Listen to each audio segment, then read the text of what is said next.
زمری او ګیدړ په وختونو کې یو لوی ځنګل و چې په هغې ځنګل کې یو زمری ژوند کاوه. کله چې زمری ځوان و کولی شو چې ډېر حیوانات ښکار کړي، خو وروسته له څو کلو نه سن یې پورته شو او زوړ شو او نور یې نشو کولی چې د ځنګل حیوانات د پخوا په څېر ښکار کړي. د همدې لپاره ډېر خواشینی و. یو ورځ له خپل ځان سره یې وویل: زه ډېر زوړ شوی یم، زه خو نور نشم کولی چې خپل د ځنګل حیوانات ښکار کړم. زه اوس څه باید وکړم؟ څه رقم ځان ته مې خواړه پیدا کړم.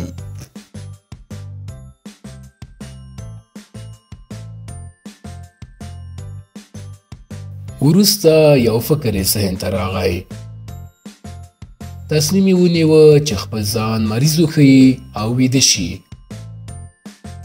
د همدې لپاره ځان یې په مریضي واچاو او خپل په سوري کې ویده شو او ټول د ځنګل حیواناتو ته یې وویل چې مریض شوی او ټول حیوانات باید د ملاقات ته ورشي او د ده په فکر کې اوسیږي. لږ یې له ځان سره تمرین وکړ. وروسته د ځنګل حیوانات یو دانه د ده پوښتنې ته راغلل. هغه ټولو حیواناتو ته هرکلی وکړ او له هغوی څخه یې د هغوی د مینې په مقابل کې مننه وکړه. هغه حیواناتو ته وویل: مننه زما ګرانو ملګرو چې زما پوښتنې ته راغلی. زه ډېر مریض شوی یم، زه حتی نشم کولی چې خپله پښه وښوروم. آیا کولی شئ ما سره مرسته وکړئ او ما خپل کور ته مې یوسئ او زما دواګانې راته راوړئ؟ همدلته و چې یو حیوان مرسته وکړه.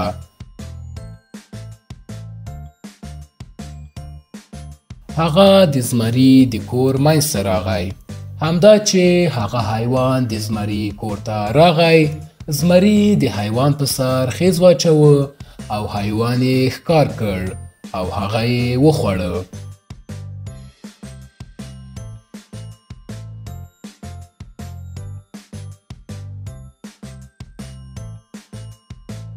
هره ورځ یو حیوان د زمري ملاقات ته راته او کله چې به راغی ورک به شو.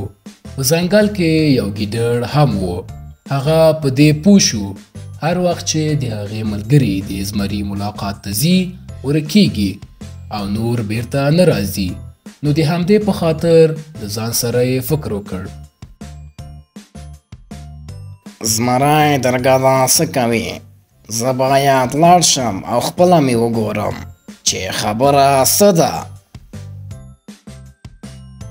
د همدې لپاره هغه خپله یې د زمري کتلو ته لاړه. د تل په څېر زمری د خپل بل ښکار لپاره منتظر و. کله چې ګیدړ یې ولیده هغه ته یې وویل چې لږ نږدې راشي او ویل: او زما ګرانه ګیدړه، دا ستا مینه ده چې راغلی یې او غواړې چې زما پوښتنه وکړې. زه ډېر مریض او ناتوانه شوی یم، کولی شې چې ما سره مرسته وکړې؟ ګیدړ وویل: ښاغلی زمریه، زه دلته یم چې تاسو سره مرسته وکړم. ما ته ووایئ څه کولی شم چې ستاسو لپاره وکړم؟ زمري وویل: او زما ګرانه ګیدړه، زه دومره مریض یم چې حتی نشم کولی له خپل ځای څخه مې وښورېږم. آیا کولی شې چې زما کور ته دننه شې او دواګانې مې راته راوړې؟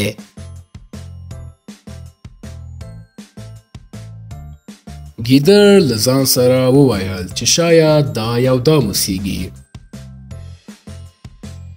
هغه د سوري څلور خواوو ته وکتلې او د نورو حیواناتو د پښو نښې یې ولیدلې چې یوازې د ننوتلو نښې وې او د بیرون راوتلو د پښو نښې یې هیڅ نه معلومېدلې.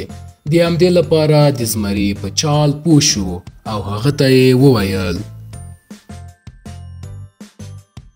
او ښاغلی زمريه، زه ولې یوازې هغه نښې ګورم چې دننه راغلي دي او د بیرون راوتلو د پښو نښې نشته دي. آیا ستاسو په نظر هغوی به له سوري څخه بیرون راغلي وي؟ زه خو باور نه کوم.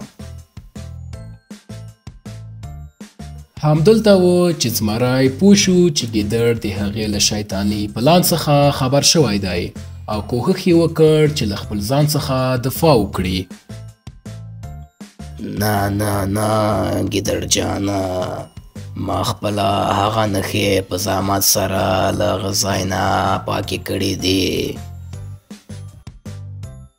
خو دا خبره د ګیدړ لپاره منطقي نه وه او پوه شو چې زمری دروغ وایي. د همدې لپاره زمري ته یې وویل: زما ګرانه ملګریه ښاغلی زمریه، زه پوهېږم چې ته درګده ما ته دروغ وایې او پوهېږم هغه ټول حیوانات چې ستا لیدلو ته راغلي ښکار کړي دي. وروسته له دی به نور دا کار ونه شي، ځکه چې زه ځم او دا خبره ټول د ځنګل حیواناتو ته کوم او په دې رقم نور به هېڅ حیوان ستا لیدلو ته را نه شي. دا دې له یاده مه باسه چې دروغ تر آخره پورې پټ نه پاتې کېږي. همدلته و چې ګیدړ بیرته ځنګل ته راغی او ټولو حیواناتو ته یې وویل: که خپل ژوند مو در باندې ګران دی نو د زمري لیدلو ته نور مه ځئ، که نه نو زمری به تاسو ټول وخوري او ښکار مو کړي. او همدا و چې نور هیڅ حیوان د زمري لیدلو ته لا نړل او زمری هم په تنهایي کې مړ شو. ښه نو زما ګرانو ملګرو، له دې کیسې څخه مو دا زده کړ چې هیڅ وخت نه باید د خپل ځان لپاره نورو ته دروغ ووایو، که نه نو نور به هیڅوک هم ستاسو په څنګ کې نه اوسیږي.